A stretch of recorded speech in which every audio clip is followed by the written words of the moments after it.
Hello, everybody, and welcome to the LFC Transfer Room YouTube channel. My name is Stephen, and on this week's episode of In Case You Missed It, we have lots of news for everybody to get through.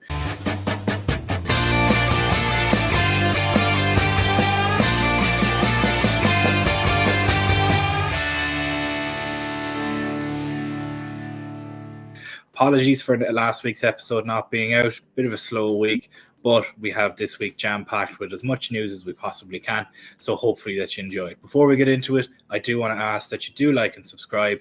If you've done that already, we appreciate it so much. It really helps the channel. We're trying to hit our 10k subscriber mark, and you're really helping us try and hit that goal.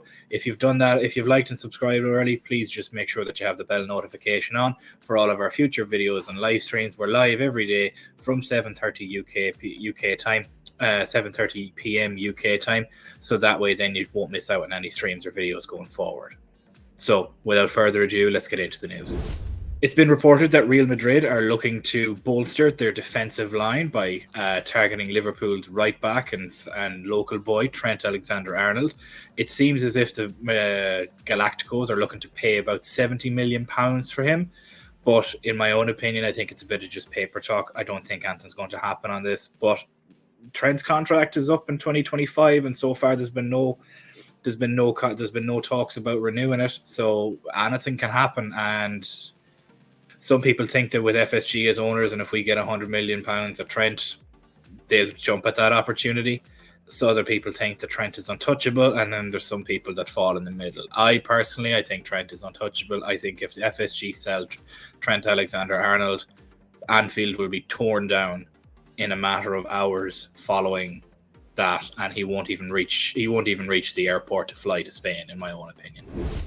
If you're enjoying this video, don't forget to throw a like on the video. Make sure that you like, subscribe, bell notification turned on to never miss an LFC Transfer Room video. We go live at 7:30 every day. We do watch-alongs and we do post-match reactions. So make sure that you never miss out on one of our videos.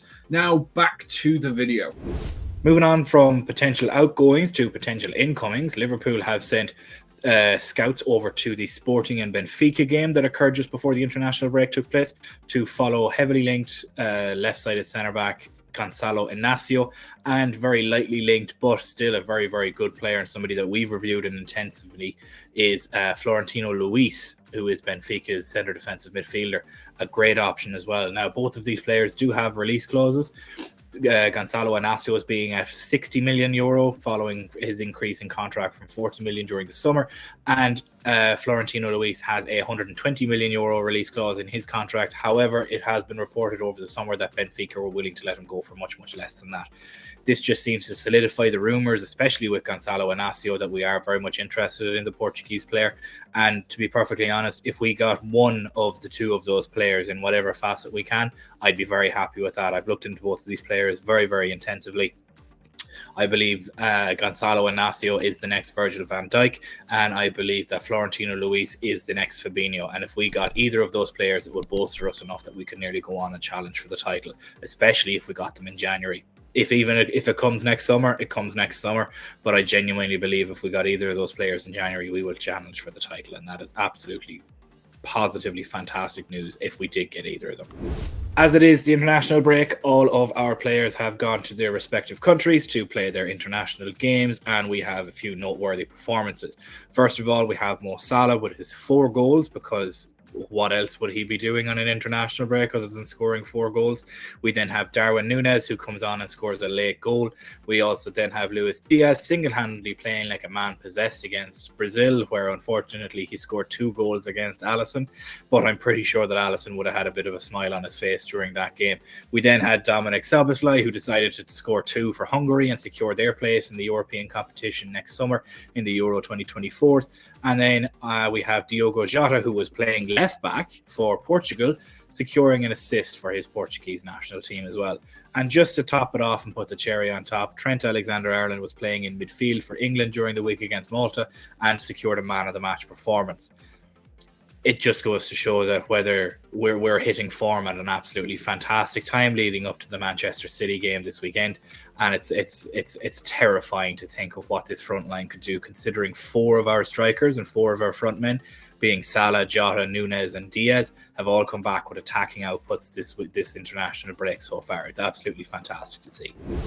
Speaking of Luis Diaz's father was in attendance over his game against Brazil, and you could see it was so emotional for him to be there, and it was a very wholesome moment. However, that wholesomeness was met with a little bit of ire from Liverpool fans, considering that his father, following the game and following Luis Diaz's great performance for Brazil, came out and said that the player has always desired to play for Barcelona. It seems to be a bit of a running trend with the South American players that it's either Real Madrid or Barcelona, and that's fine. There's nothing wrong with that. But realistically, it's not what Liverpool fans want to hear, purely because we very much love Lucho. We do not want to lose Luis Diaz, and it will be an absolutely chronic blow to the left side of our attack if we were to lose him. So hopefully this is just his dad saying further down the line, if Barcelona came and offered 100 million next summer, I'd consider it if I was FSG. But realistically, with how their club is at the moment, I can't see them offering anywhere near what the player's value is worth. He's close to a contract renewal as well, and I can see him getting a wage bump. He's currently on about 50 grand a week. I can see him getting a wage bump of up to maybe 100, 125 grand a week as it is at the moment, because he is a player that deserves it.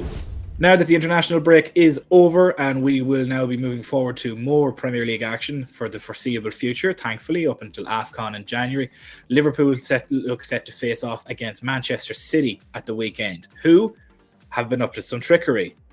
If you're one to believe the news that has been out lately, Manchester City seem to be tactically withdrawing their players from international duty, with the likes of Ederson, Haaland, Rodri, and a multitude of others pulling out of their international squads due to injury. Now, are we saying that these players are faking injuries? No, not at all.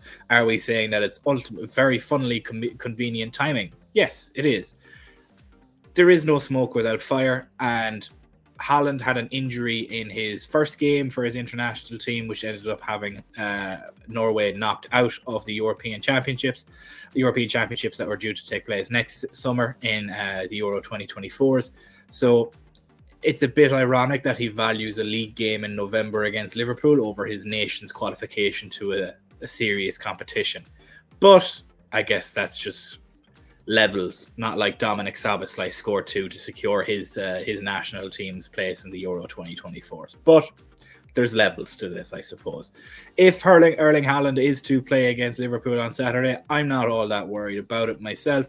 Virgil van Dijk has pocketed him every time he has played against him, with the likes of all of the other players coming back, the likes of Ederson coming back and playing in goal. I think Man City are scared, and I think this is a fantastic morale boost for Liverpool going forward. It really is something that we have to look forward to, and I genuinely can see us winning at the Etihad for the first time in the Premier League since I believe 2015 or 2016 was the last time we won. Other than that, it's been in cup competitions that we've beaten them at the Etihad, so this would be an all too sweet victory, especially to go top of the league on Sunday morning, which would be absolutely beautiful. I lie, not even Sunday morning, Saturday afternoon to sit alone at the top of the Premier League would be absolutely glorious, and I cannot wait for that time on Saturday. And with that, that is the end of in case you missed it. Thank you guys so much for joining us. If you haven't already, please do leave a like and subscribe. If you have done so, make sure your bell notification is on for all future videos and streams. We're live from 7:30 p.m. UK time every day, and we have a post-match stream this weekend after the Man City game at about the 2 o'clock mark, 2 p.m. UK time. So make sure you have your bell notification on not to miss that after we go top of the table this week.